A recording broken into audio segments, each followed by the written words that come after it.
6 o'clock.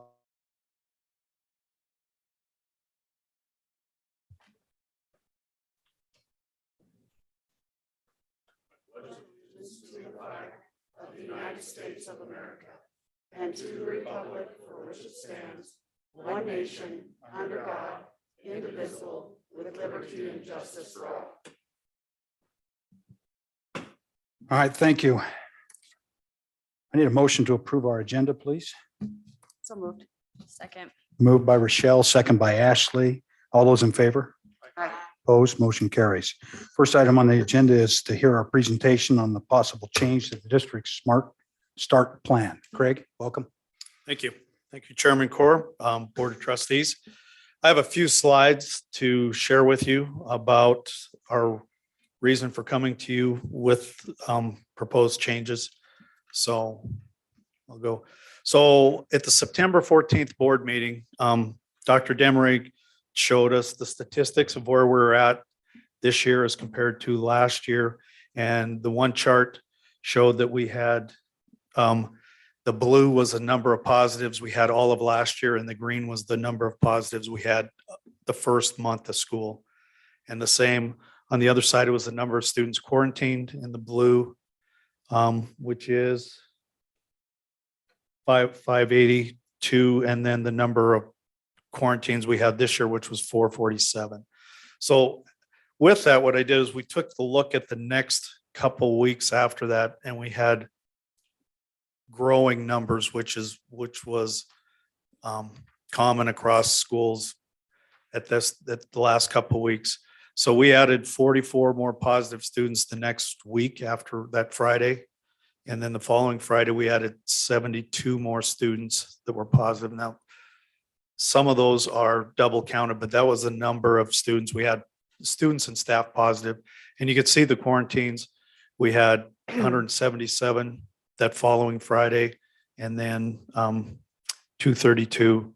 So what we're doing right now is not working. And so we had to come up with what can we do? And so we met with our nurses, we met with our building leaders, and over the course of the next couple of weeks, and came up with the plan that we're going to present to you. So our plan that we have here, is still what it does now is it does not follow the Wyoming Department of Health guidelines. You guys got a copy of that letter from Dr. Harris today, because they are double masked is basically what they're saying is the best way for schools. What we're doing is we're deviating from the guidelines. So you should know that before you vote, but we are if the students or staff are wearing a mask and the person next to them tests positive, wearing a mask when social distancing 6 feet, which is the CDC guidelines, is not, you can't social distance at the time, and the student is wearing a mask, we will not quarantine. We're not going to quarantine those students. We'll check them. If they're symptomatic, obviously they'll go home. If they are not, they can stay in school. So as you know, the vaccinated chart shows if the student or staff is vaccinated, you follow those guidelines. Similar, we haven't quarantined students or staff that have been vaccinated if they're symptom free, which is part of the CDC guidelines. That's the next chart is if they're unvaccinated, they have the mask, one-way mask, they have that ability to stay in school. So the plan still, let me back up. So we've had I followed the last 3 weeks. We had 20% of our students tested positive the week of the 17th, the first chart I showed. 24% tested positive, and then the following week, 23%. A lot of the kids have sent home for quarantine have come back while they're in quarantine or before they come back testing positive. So the quarantining is effective in keeping the spread down somewhat, but it's not the complete answer. So what we are proposing is on page 3 of our Smart Start plan, we are saying through contact tracing, if the student or staff member is wearing a face covering or at school, or when another student or staff have tested positive for COVID-19, he or she will not be quarantined unless he or she displays symptoms. And those two charts that we just showed would be the two that you can refer to. And then we also requesting a change on 18. It's just putting it accurately. Social distancing, we left it in at 3 feet from a year ago, but it's actually 6 feet. So those are the two changes to the plan. Our hopes with this, keep students and staff in school. Right now, it's a in and out. It's been pretty stressful for staff. It's been very stressful for students to not be able to be in school. We want to keep our activities as scheduled. Last year, we had to cancel one event. So far, we have one activity. So far, we have canceled 3 different activities. So we had a varsity high school sport and 2 middle school sports. And, you know, this still allows families to make their choice of face coverings. If you don't believe in them, you don't have to wear them. But if you do, you know, you can't. So it's still a family choice. And our hope is to slow the spread of COVID. So it's not perfect, but hopefully this will help us get our schools back on track. Because right now it's a revolving door in and out. You could ask any of the teachers. You could ask the kids that have been quarantined. So with that, I will turn it back to you. Any questions? Craig? Okay, thanks, Craig. Yep. Next is public comments. Now's the appropriate time for visitors in the audience to be recognized and speak on items both on the agenda, general concerns of the patrons of the district. There will be a limit of 3 minutes for an individual, 5 minutes for a group spokesperson. No speaker shall speak more than twice on any issue. The board is legally obligated to maintain confidentiality concerning district personnel. Therefore, matters concerning district personnel will not be discussed. So we're going to open this up, and I'm going to let everybody know that granted, this is a public meeting, but this is the school board's meeting. And we're going to keep this as civil as we possibly can. I know the emotions are high out there. So if we could make sure we keep it civil, and I would appreciate it. So who wants to go first?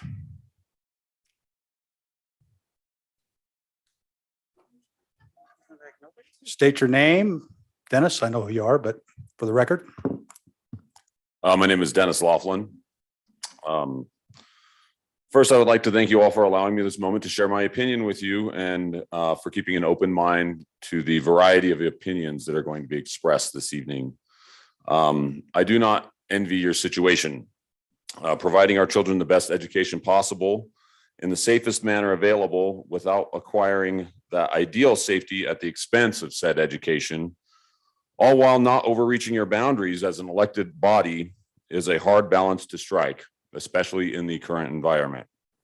For reference, I have 3 kids in 3 different schools in this district. One has had COVID this school year, while the other 2 have quarantined, one of them twice now. Neither of my quarantined kids ever got sick, but one of them is now failing several classes and has lost hope of getting back on top. Please bear in mind that I am not an anti-vaxxer. I have in fact taken the experimental vaccine myself, the rationale behind which is nobody's business but my own. And no, you can't see my passport. At the onset of this pandemic, I was also making masks and supplying them to the public to help offset the local shortages. So no, I'm not your typical anti-masker. I also, like most people here, know people that have died from COVID. All that being said, I've spoken with several teachers, parents, and students about the current and proposed mitigation efforts. Almost everyone I spoke to with that are opposed to many of the current and proposed guidelines, specifically to contact tracing and the resulting quarantine, as well as the reinstitution of mandatory masking, not to mention the coercive language surrounding vaccinations. When it comes to voicing that opposition, the teachers fear fallout from their superiors. The kids fear fallout from their teachers, and the parents fear judgment from other members of the community by voicing those opinions. I hold no such fears. The last thing our teachers need is the undue burden of turning them back into mask compliance officers. They are struggling with assisting students to get caught up in school due to the students complying with the quarantine mandates as a result of erroneous, arbitrary, and inconsistent contact tracing measures. Those same mandates and measures have and will continue to place undue burden on our already overstressed kids by adding further stress due to playing catch up from quarantine, not to mention making them feel like miscreants for not wearing masks or for not having taken the vaccine. Forcing parents to stay home with non-sick kids due to quarantine measures as a result of contact tracing is wrong, especially in consideration of the very real likelihood that those kids will one day actually get sick and actually need to stay home. How many kids must be repeatedly quarantined without any sign of illness and then fail class before this course of action is abandoned?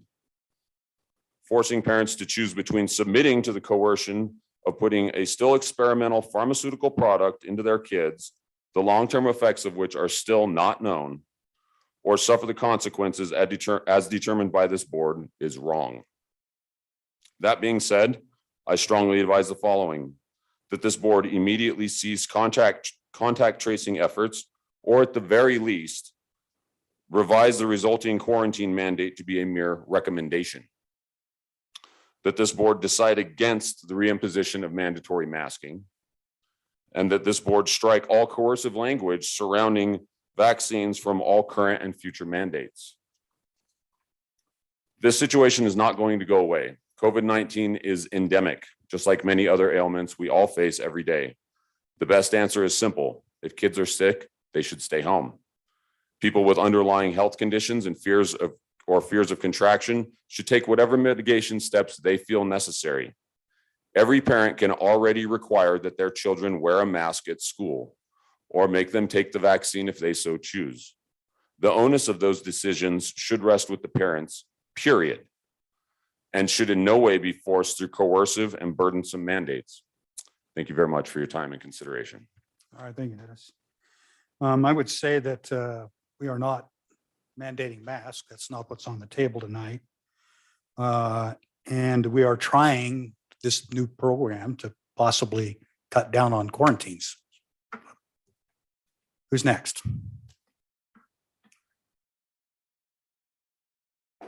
Welcome. I'm a little shorter than him, sorry. My name is Logan Hansen. Just for reference, I have 5 children that go to Green River schools, spread across 3 different schools as well. And well, I guess 1 in Rock Springs and 4 here in Green River, but Rock Springs doesn't count. So, but I just like to say, I have a very high stakes in what happens tonight. And based on the fact that my wife and myself, again, we're not typical anti-vaxxers or anti-maskers. You know, I believe that if the data supports it, then I think we should do it. However, I think that should be left up to the parents as a whole, rather than putting, like he said, more burden on the school district itself and having to jump through hoops for quarantine, contact tracing, so on and so forth. That being said, I have a prepared statement I'd like to read, and that way I don't get off on a tangent and get everybody all confused as to what I want to say anyway. So Superintendent Behringer and board members, I would like to take a moment and thank you for your hard work and diligence through this trying time. I would like to take this opportunity to voice a side that you may not have heard from many concerned citizens. We have been in the pandemic now since March of 2020. If you think about it, some of our children have no idea what a true academic setting is like.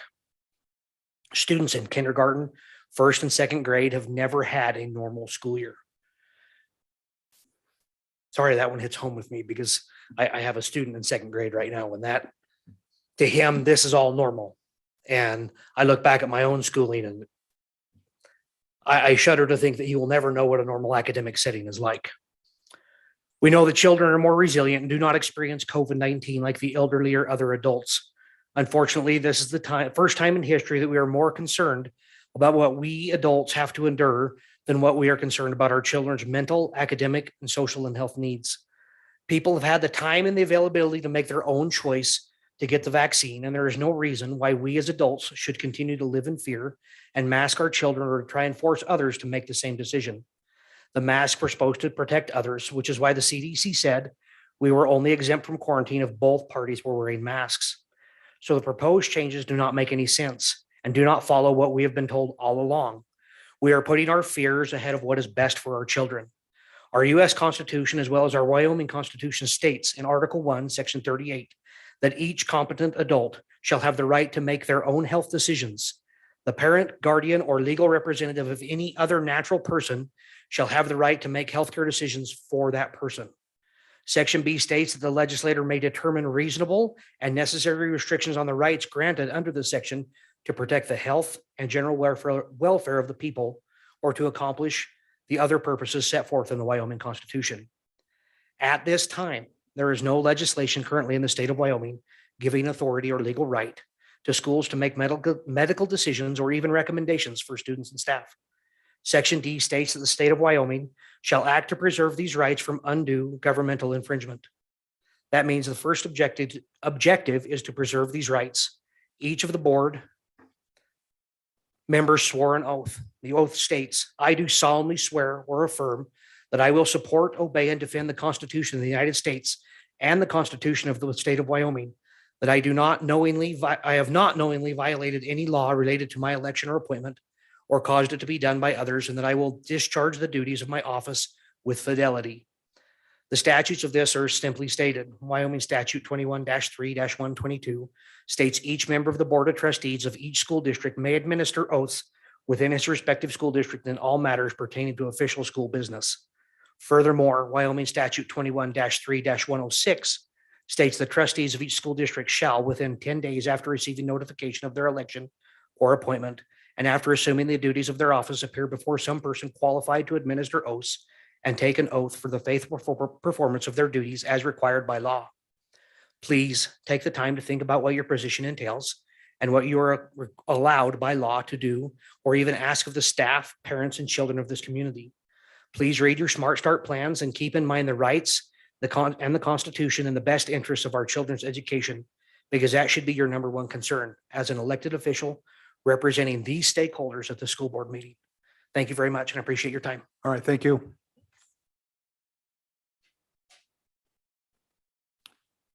Anybody else?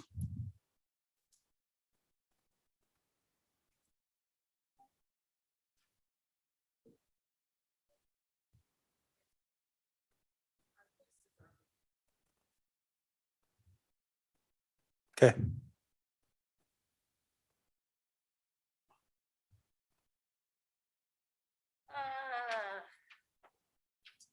Good evening, everyone. Behringer and Steve Core and board and everyone in the audience. Again, my name is Brian Palmer Bieber. I am a fourth grade teacher at Washington Elementary School. Have been doing this is my 16th year here in the district. And I do hear everything all of you are saying. And I have to speak up I feel sorry for everyone, right? This is a tough time for all of us, parents, students, staff, the board. But one thing I know is this. Last year in my classroom, like I stated in my letter last month, my kids learned. They laughed, they sang, they danced, they had fun at school. We had the same parties we had before. We did all the activities except for really field trips, right? Because no one was allowing us to do field trips anyways. But I also had everybody in school and maybe only one out or two out at a time, max. This year, Mr. Behringer came by Washington. He didn't quite step in my room, but I only had 4 kids in class, 4. That means the rest were all online. And I had to teach all those kids online who are all at different places. Plus I have students who did homeschooling and are over a year or 2 or 3 behind. So I have to do a lot of differentiating. So for me, it made my job even harder, but most of you know me in this room, and most of you know that's what I do. I make sure I meet the needs of all students, no matter where they're at. But I can say to you that this isn't working. And I know we don't want to tell people what to do, but sometimes that's just what has to happen because my boss has to tell me what to do and I have to listen to her. And she has her bosses who have to tell her what to do. But I know the masks, I don't love it, right? I don't love it. It's hard to read stories and have kids not see my expressions, but I do everything in my power for them to understand what I am trying to say. But I can tell you last year, it worked. I did not have kids in crisis like I do this year, being so far behind and having to quarantine more than once. That's very hard on kids and families. I know that. It's hard on families financially too, the quarantine. I get that. But I am worried a little bit about this new part because who's going to contact trace those kids that are sitting next to someone who's positive, and then we have to watch for symptoms, and how's that going to work? And what if it is just someone who has allergies? What if it is, something else? And then is that my job to say, hey, you seem sick? And then how's that going to go over with parents, right? And then is that the nurse's job? And the nurse is already doing so much. Our nurses are overwhelmed and are doing everything they can. And you can see they're all in the audience. Several of them are in the audience today wearing masks because we know they work. And I just wanted to say that in support of, for me, they work. They help kids. They help the staff. We have staff that have talked to me who are struggling this year dealing with this and are having to get help mentally. So I think we really need to think about the choices we're making. That's it. Thank you. Thanks, Bree. All right, thank you, Brianne. Welcome. Hello, I'm Melissa Moffat. First, I can answer her thing right there. There's two ways. She thinks putting a mask on will solve it to students in the classroom. Stop the quarantine. Simple as that. As a COVID survivor, I know COVID sucks. But at the same time, I didn't go into a COVID pandemic without resources. And so I feel like we're putting all this into an empty bullet. We're saying a mask is going to hold everything when you need to have ammunition behind your bullet. You can't just put a 22 shell in a 30-06. You can't expect your kindergartner to inspect your hunting rifle and make sure it's safe for hunting. And so, but that's off what I was going to start on. So I'm going to start. I have 7 kids. At the start of March, I had 1 kid in every grade, every educational level in the state of Wyoming, from CDC to elementary, middle school, high school, and college. So I had a front row seat to what the youth affected on this. I had many email exchanges with superintendent, current and past, about what's gone on. And so I want to, as a mother, share the experience we went through and how we were able to defeat COVID without the mask, without that. And ironically, I know you can't say without a doubt, but we caught COVID from someone through contact tracing that was vaccinated. And in your new thing, you want to let the vaccinated go unmasked as like their little reward for choosing to put a vax in their arm. But yet our family through contact tracing was told that we caught it from a vaccinated person. And so right there, the vax does not work. We're putting all of our faith in a vax and a mask and not putting the faith in something else. And so I would like to say, I feel my heart goes out to these teachers. I have many teacher friends and I hear the extra work they're going into because of quarantine, but it's easy. Stop the quarantine. If the kid's sick, let them go home. If the kid's not sick, keep them in school. The mask is not the answer. And putting a mask on one side, when for 20 months, we've been saying it takes 2 masks to protect, is silly. And in the email that came out about this meeting tonight, it said, this is the first step. And if this does not work, we'll take further action. And we all know what that further action is. Right now, you're recommending it. The next time you're going to make it a mandate. And to answer homeschool, whatnot, because of conflict with not resolution last July, we chose to pull out the majority of our students in 2020 and homeschool. Mine are not behind, by the way. Mine have taken many tests and amazed me. So I pulled 3 out. I graduated 1 senior last year. 1 senior who almost didn't make it to graduation because his junior year, he was so depressed. He wouldn't get out of bed. He almost failed school because of this pandemic. I graduate another senior this year, and I don't want quarantines to mess with him. I don't want masks to mess with it. I want my son to enjoy his senior year the way it should. We have been in this for 20 months. It is time to realize that COVID is not fun, but we aren't going to make it affect our kids every single day. Just like we don't make it affect if they have the flu. Do we have a running total of how many have the flu? Are we advertising that every week on Sweetwater now? Do we have a running total of how much pink eye is in the state right now? Do you guys know how much teen suicide happened last year since the pandemic? Because I can tell you one 17-year-old kid I know that killed himself by Casper. That is what I'm worried about. There is no thought in this school board and in this state concerning our youth's mental status. I would disagree with that. Go ahead. My son was suicidal. My son was on IVs. We're not here to argue. So I'm just Get saying, to your point. What's I the point? don't feel like there's been enough effort put towards the mental anguish of this that the masks cause. My daughter attends one class at Lincoln Middle School. All they talk about in that class is who's had the jab, who's wearing a mask, what's this, what's that. That is the only conversation that happens in her one class in public school. And I know right now how many kids on the cross-country team are vaccinated and how many on their birthday when they turn 12 are going to get it. How do I know that? Because that's what they talk about. They're not talking anymore about what children should. It's what's the newest thing coming about COVID? What's this? My 4-year-old, when she was 4, was so worried about COVID that she wouldn't touch her grandma. That's not right. That's mental anguish. And so what I'm asking the board is to put more weight on, yes, let's help the teachers. That's easy. Stop the contact tracing, stop the quarantining. Then they're not going to be teaching 10 kids at home and 15 kids in the classroom. If they're not contact tracing, and many school districts in this state are not contact tracing. Can you name those for me? Okay, well, Bree Fuller sent you guys all an email, and she asked me to read the last paragraph, and that has those school districts in it. So I'll read that to you guys because she couldn't make it tonight. It says, I would like to suggest a couple alternatives to other No, schools. I don't need you. I just want to know the district. Okay, well, the districts that she listed are Plate, Johnson, Bighorn, Lincoln, Laramie, County number 2, Uinta, Washakie.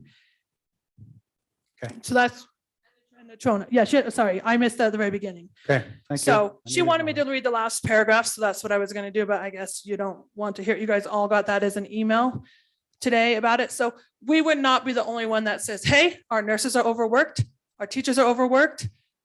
We're done with contact tracing. Let's leave it to public health. We are going to have the kids, if they're sick, go home. If they're not sick, they're in school the way it's supposed to be. Thank you. Thank you.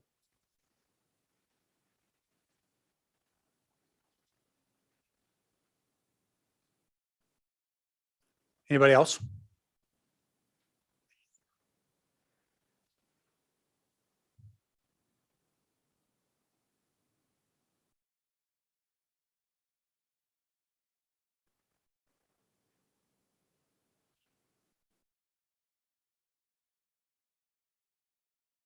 Welcome.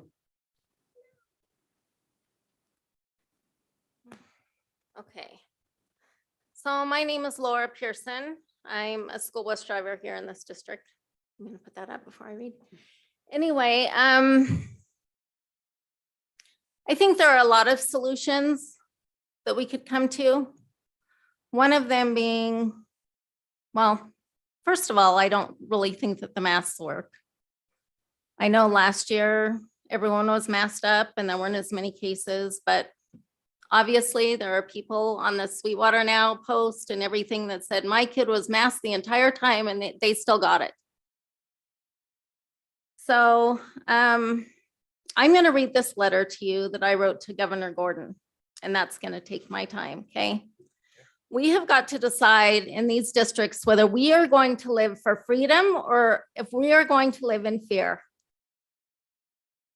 And why can't we treat this, like she said, just like the flu? If someone is sick, take them home, get them treated, but it has to be treatment right away. This sending people to doctors And these patients not getting treated right away and getting sent home and saying, oh, well, if you can't breathe in 4 days, then go to the ER. There are prophylactics, there's medication that can be used, and cheap. This whole thing is for big pharma to make money. I'm sorry, but it is. And I have a letter here for all of you guys, the letter that I wrote to Governor Gordon with some links on it. And I just think that you, as being advocates for our kids, need to look at these links. Yes, they are lengthy. It's all listening, so it's great if you're in the car or wherever you are. You know, but don't think that you can't take the time to do it, because I have listened to hundreds of these over the last year. And I'm not going to say that I am an anti-vax person, because I got the Moderna vaccine and I've been detoxing ever since February. So I'm going to read this letter to you, and then I'll give you all a copy. Dear Governor Gordon, my name is Laura Pearson. I'm a 5th generation sheep rancher, small business owner, and school bus driver in Southwest Wyoming.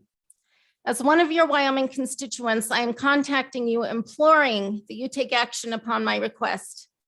Being that you, the state of Wyoming, have direct control over the licenses of our state's doctors and pharmacists, I'm asking that you take the lead with our state by allowing doctors to prescribe without fear, and mandating that pharmacists and insurance companies fulfill and cover prescriptions for drugs that could stop this COVID-19 disaster in its tracks. Ivermectin and hydroxychloroquine are drugs that have been proven to treat both prophylactically and in early onset COVID through many case studies. They are cheap and they work. Why are we not taking action and making these drugs widely available to our population? Has there not been enough death, enough fear, and enough mental abuse? The vaccines are deadly, over 50,000 deaths, harmful, hundreds of thousands of adverse reactions, including paralysis, Bell's palsy, seizures, heart inflammation, blood clots, miscarriages, nursing infant deaths, sterility, forced amputations, and debilitating rashes. And they absolutely do not stop anyone from getting the disease, nor prevent them from spreading it. And the masks are nothing more than a facade to make people feel like they are doing something to help or to divide our communities. When are we going to wake up? I believe that this whole situation will ultimately result in Nuremberg trials for crimes against humanity. I realize that there is a slippery slope on this, as the current administration absolutely doesn't want these drugs distributed, something that will ruin their big pharma depopulation agenda. But how many other states have pushed back on several issues within their states and have said no more? No more pushing vaccines without making the public fully aware of all side effects. No more sending patients home to wait it out until they are so sick that they have to be intubated, given the poisonous protocols the hospitals have been told are necessary, remdesivir, and waiting to see if they might pull through. These are our family members, our friends, our fellow citizens. You are the leader of our state, and we need you now to make decisions on the behalf of humanity. People are dying, and you have the ability to drastically reduce these numbers and bring our state back to normal. I have thought a lot about this, and if big name pharmacies don't want to participate because they are compromised, perhaps your local mom and pop pharmacies around the state. There are mom and pop pharmacies around the state that would be willing to dispense these medications. And I have called a few around the state, and they are willing. I think most of our Wyoming population would rather support our local independent pharmacies anyway. And their willingness to dispense these medications would show their customers and our Wyoming citizens, those that really do care. A question to ask yourself: if one of your family members were to get this, what would you do to get your hands on some ivermectin or hydroxychloroquine on day one of noticeable symptoms, or day one of the revelation of prolonged contact with someone that had tested positive? Our citizens can't afford to wait 5 days for a COVID test to come back when they are sick, nor wait the 3 days it might take for these medications to be shipped to them from frontline doctors that are willing to send these medications from other states. Our citizens are helpless and need a true leader now. What would you do to get your hands on these medications day one for your family members, knowing that you could prevent their needless suffering and possibly even their death? We need access. And then I told him lastly, if he was interested, I would send these links to him. Well, we can get over this. We can get over this if patients are treated by their doctors as they should be. This is ridiculous. There's no reason for this anymore. And I can sit here and say, oh, my family's fine. My family went through it, But I have friends, that got us those medications, and the frontline doctors sent that into us. And we made sure we had it on hand before anyone even got sick. But how many people don't have that access? And just because my family got through it, it doesn't mean that I'm not going to advocate for all of you guys. So you've got to stand up. If you're as pissed as I am about this, you've got to stand up. We've got to stand up for our rights. Thank you. Thank you.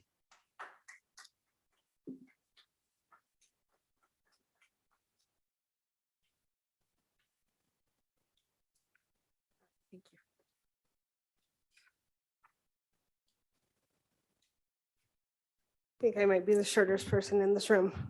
Okay, so I just want you all to know I'm going to try to do this without crying. And I said that I wasn't going to come up I need here your tonight. name, please.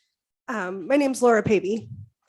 I said that I wasn't going to come up tonight because I didn't want to cry in front of you all. But I feel like I just would like to share with you my experience.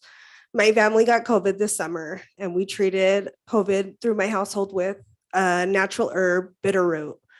And it was extremely beneficial for all my children and my husband, who has a partial lung, and that they attached his lung to his pulmonary wall because he kept getting these things called blebs. So he has a pre-existing lung condition.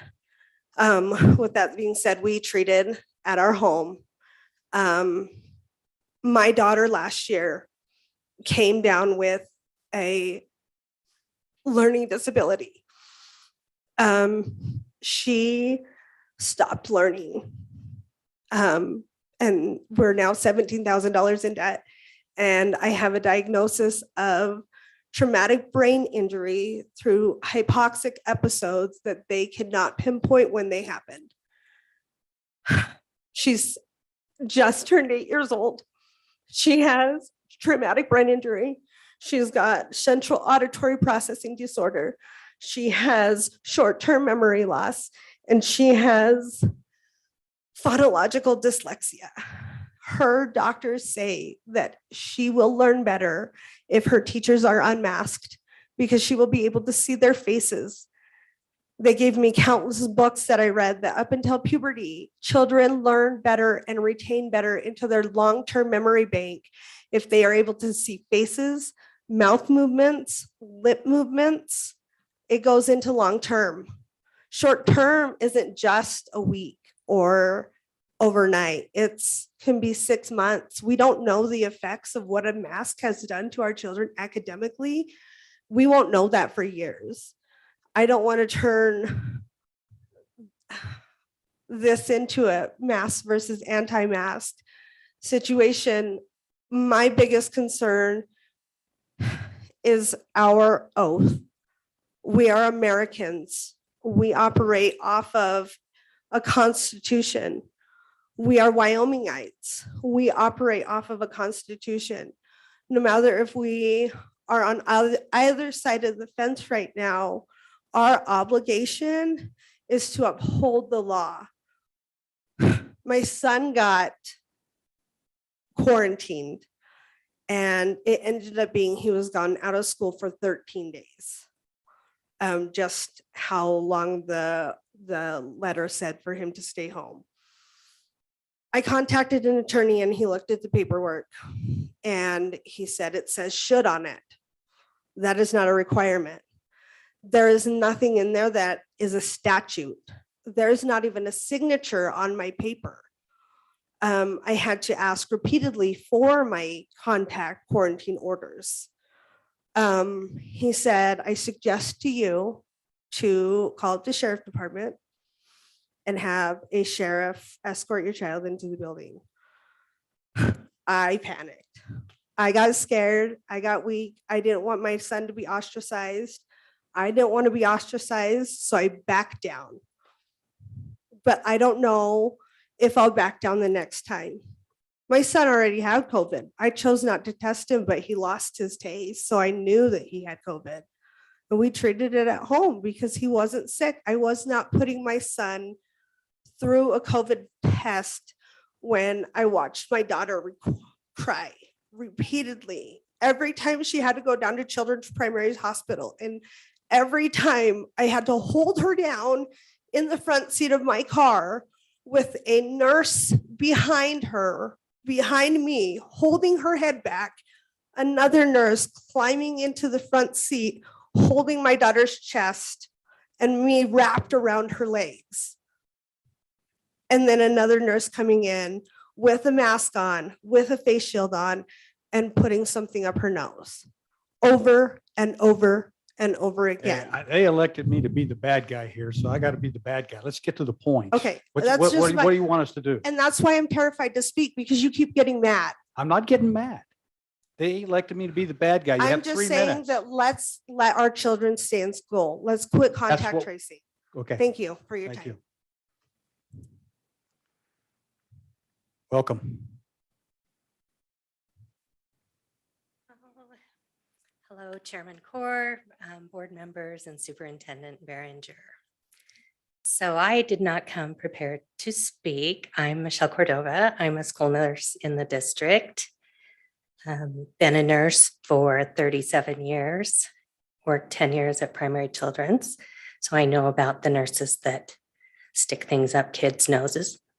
I've done that. But what I'm here to say is, first off, I'm sorry that your child is having problems. And I'm sorry about all the other sad things that are going on in here, but this is not the time nor the place to discuss that. This is not what we are even talking about in this plan. We're allowing parents to make the decision whether or not they want their kiddo to come to school with a mask. We're not saying they have to. It's still parental choice. So I don't understand what the problem was. So it was not my first choice. My first choice was to follow Wyoming Department of Health, follow CDC guidelines. That was my first choice. But we're trying to make a small step and see if it works. And if it does, that's great. Maybe the Department of Health is looking to us to see if that will work or not. If it does, that's great. If it doesn't, then, logically the next step is to follow Wyoming Department of Health law or rules and recommendations and the CDC recommendations. So that's all I have. All right, thank you, Thank you. Michelle. Appreciate it. Anybody else?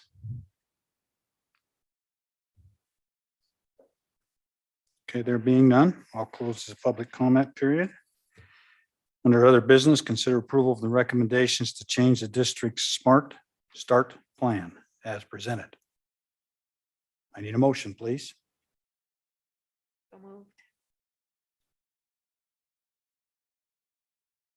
Moved by Robin. Is there a second? Second. Second by David. Comments? Questions?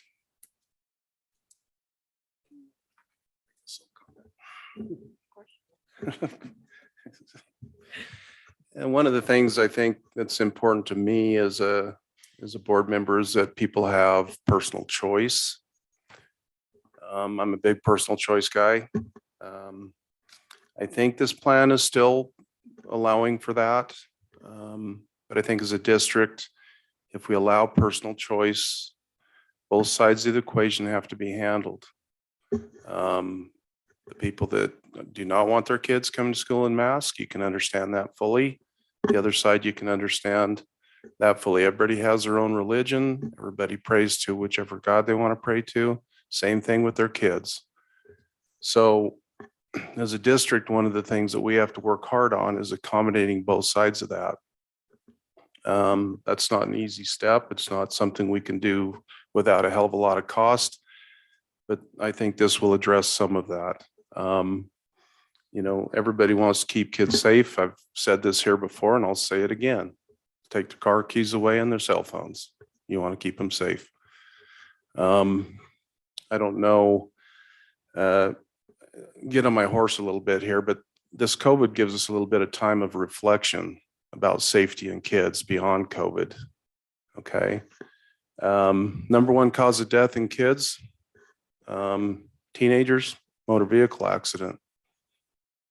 We don't mandate driver's ed in schools. Number one killer in kids. Why have we not done that? I don't know how many kids have sent college students across Elk Mountain coming to and from Laramie, and when they're heading home in the middle of January, got any sleep that night on the most dangerous road in Wyoming. Why has the state not invested in rail transportation across this nightmare of a road? It gives us reflection, and the only reason I say that is it gives us perspective of there are a lot of things we need to do to keep kids safe. As far as the board and what I'm concerned with is keeping personal choice alive and well and doing it the best way we can for families and the kids. Okay, thank you, Mark. Anybody else? I will. Michelle? You know, I will say thank you to everyone that spoke and has reached out. This is the emails that I've received since the last board meeting. And it is about a 50-50 mix of what you heard here tonight. So I know that my opinion has varied differently from other people's on this board, but I still represent people in this community. And I do think that the masks worked last year. I think our data has shown that. Do I think I want to mask kids automatically? No. But I do think there is room for us to make, and that's not what's on the topic tonight, but it is what you talked about would be next steps. I understand that. But I think we saw how many kids were quarantined and were positive in our district in the first few weeks of school, and that was astounding. Kids aren't learning. They may not necessarily even be safe if they're not here. That's what I worry about. Kids have lost parents in our district, and that breaks my heart. No child should have to deal with that in this district or any other district. That's terrible to be an orphan while you're still in school. So, well, I think this may be a way to keep our quarantine numbers down. I'm still concerned that it doesn't keep people healthy and that masks do. I'm with Michelle. My first choice is that we readdress our levels of combined quarantined and positives, and maybe look at that again and putting masks on temporarily for 2 weeks, 30 days. And when our numbers drop back down, that the masks come off and we go business as usual. But I want kids in school and I want them learning. So it's kind of a twofold for me. I think it may be a nice step. It's if it was, if I was the only vote, I would say we need to do more. Kids did okay last year. They were in school, they survived. And our numbers show how well they did. I mean, it was amazing how well those kids did last year. So those are my thoughts. Thank you for everybody that spoke up, though. I do appreciate it, and we are listening. Can I say? Sure, Robin. Quick? I just need to make a comment. Being on a ventilator is not a fun thing. I got the scar that proves that. It was the most horrific time in my life because I was pregnant with my daughter. And I think whatever we can do to prevent that from happening to anybody is worth every effort we can put forth to do that, because it is not a pleasant experience. So I can verify that. So thank you, though, for all of you who spoke up. I appreciate that. Okay, thank you, Robin. I just wanted to say thank you to everyone who reached out by email and text, phone calls, and then tonight. I do appreciate your input, and I think I can speak for the whole board that we don't take these decisions lightly. And we are trying our best to represent our community. I do understand that there's no way that everyone's going to be happy. And I agree with Rochelle from everything that it was a very split 50-50, whether people wanted masks or absolutely no masks. So for me, I think that this plan gives people still the freedom to choose. You can send your kid to school with no mask. Teachers that don't want a mask don't have to mask. And I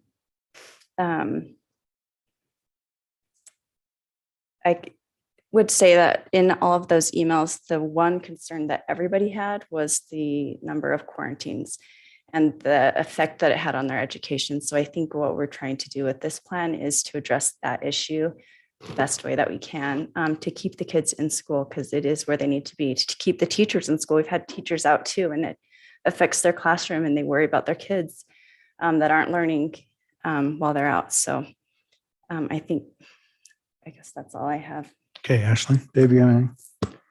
Sure. Haven't given a good lecture in a while. So here we go. First of all, I would say, what did we expect when we started this school year? Last year, everything was shut down. We couldn't go to restaurants. We couldn't go to games. We were limited on the numbers of people in a setting, and we were wearing masks. So what did we expect when we started this school year? If we expected everything to be normal and just fine with no cases, then we were dreaming. I sat for 3 weeks in a row in a stadium with 63,000 people with maybe 5 masks around me. Okay. Things are going to spread. Those things are going to happen. Life is different right now than it was a year ago. Okay. So we need to remember that we've changed a lot of things. The kids aren't wearing masks to school. We're having larger numbers at these activities. All these things are different. So if we expected to walk into this and not have bumps in the road, we're crazy. We were dreaming. That's the first thing. Second of all, thank you to everybody that's been here. Thank you to the people that may be tuning in. Those of you that have come and expressed your opinions, thank you very much. And yes, we do listen to them and we take them seriously and we appreciate it. We get educated by what you teach us and the things that you talk to us about. The other thing that I find interesting, though, is that this stack of emails only represents a very, very, very small minority of the number of kids that are in the school district.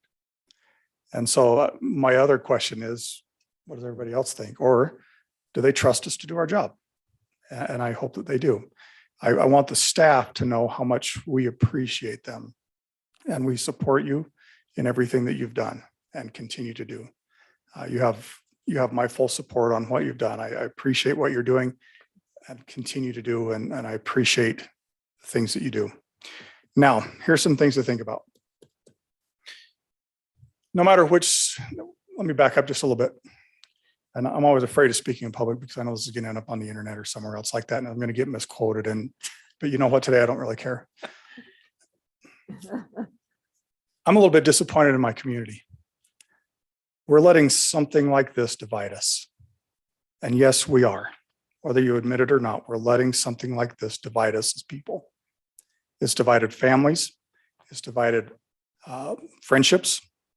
People have broke up Facebook relationships because of it. That's silly. Why? Why can't we work together and why can't we get along over something so simple as this? What's going to happen when a real disaster happens and we can't work together on something this simple? What's going to happen then? Think about that for a little bit. All of us need to be careful, no matter what side of the fence we're on, We need to be careful that we're not using the kids as pawns in this. Okay. Now, I think all of us can look ourselves in the mirror and realize that we probably have been a little bit. No matter which side of the fence you're on, I think we've used the kids as a pawn a little bit. We need to be careful of that. Our own personal agenda shouldn't be taken into the lives of those kids. So just be real careful. We've talked a little bit about, and I appreciate, Logan, what you said earlier about a normal school life. Maybe our kids won't ever know what a normal school life is again. Maybe they won't. What we assumed was a normal school life that was easy for us, our kids may never see that. And so we need to help them be prepared for that. It may not happen. We need to be sure that when we say that we support other people's rights, that we're actually doing that. It's easy to say it, but it's very hard to do. And so my challenge to everyone here tonight is to find somebody that's on the other side that has another opinion. Hopefully somebody that's here tonight. And when this meeting is over, I want you to go talk to them. I want you to go put your arm around them. I want you to talk about the issues. I want you to be a friend.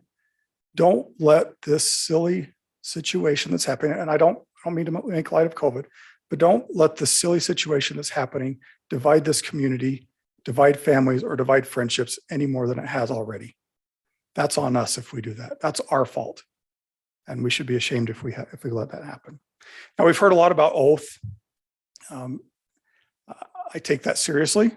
I raised my arm when I took this office, and I swore an oath. But what I am going to tell you is that for me, my oath is being a good person. My oath is looking out for the best needs of others, no matter what the circumstances might be. And yes, I pack this around. And if Rochelle needs me to put this on because she feels more comfortable with this on, I'm going to put it on. It's not because I think it's going to work. It's not because I think I'm better looking with it. It's because I want to be a good person. And I respect her feelings or anybody else's feelings. And we need to be mindful of that. Do I think this plan is perfect? No. There are situations that we still need to continue to talk about. The sick kids, or the kids that aren't sick being quarantined. I think that's something we can continue to look at. And I think we will. But I again, just thank everybody for their efforts tonight. Thank you for coming. Thank you for being here, and appreciate everybody for all you do. All right. Thank you, David. Well said. I think I've been on the school board for a long time, and this is the most people we've ever had at a board meeting that I can remember. And we've had some pretty interesting issues, condoms on bananas, firing a coach. But I really appreciate you folks coming tonight. I really do. I think it shows you care. And David, I had an opportunity to get into a heated discussion actually at hunting camp with a very good friend of mine. And we went after each other. And after we got done, I stood up and said, "Love you, man," and gave him a hug, walked out the door. Appreciated his comments, and I think he appreciated my comments. You're right. This is dividing this country, and it's sad to see. And hopefully we'll get through this. Dennis, Logan, Brianne, Melissa, Laura, and Michelle, thank you for your comments tonight. Thank you to the patrons of this district that took the time to send us emails to give us their opinion. We will reiterate that in the 21 years I've been on the school board, I have always said parents know what's best for their kids, not Steve Core, a school board member. And I think this change in plan keeps that philosophy in place where a parent can decide whether their children will get vaccinated, whether the kid will wear a mask or not wear a mask. And I think that's still in this policy. I hated the mask mandate. I really did. I didn't like it because it was the old saying, government's telling me what to do. And we all know we don't like to be told what to do, but we also need to remember our kids and try to do the best we can with the safety of our children. I too have had some people that I know have died of this disastrous, ugly disease. And it's not good. It's not pretty. And so with that, that's about all I have to say. We have a motion on the floor to change our SMART plan. No, we're done with public comment. Thanks. We have a motion on the floor.